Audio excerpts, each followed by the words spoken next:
உளுந்த ஊற வச்சு அரைச்சா தான் உளுந்த வடை செய்ய முடியும். ஆனா, நம்ம இன்னைக்கு வந்து எப்படி இன்ஸ்டன்ட்டா ஒரு உளுந்த வடை செய்யலாம் அப்படிங்கிறது தான் பார்க்க போறோம். இதுக்கு வந்து ஒரு மிக்ஸிங் பவுல்ல 1 கப் அளவுக்கு மைதா மாவு எடுத்துக்கங்க. அதே கப் வந்து அரிசி மாவு சேர்த்துக்கங்க. 2ம் வந்து அளவு கரெக்ட்டா எடுத்துக்கங்க.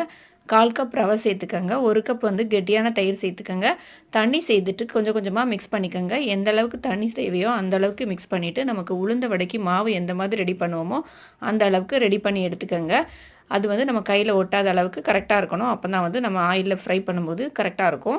இதில வந்து பொடியா கட் பண்ண இஞ்சி, பச்சை மிளகா, 1 வெங்காயம் வந்து பொடியா கட் பண்ணி சேர்த்துக்கங்க. கொஞ்சமா கொத்தமல்லியும், புதினாவும் சேர்த்துக்கங்க. உங்களுக்கு கருவேப்பிலை வேணும்னா அதுவும் சேர்த்துக்கங்க. தேவையான உப்பு சேர்த்துட்டு, கொஞ்சமா பேக்கிங் சோடா சேர்த்துட்டு நல்லா மிக்ஸ் பண்ணிக்கங்க.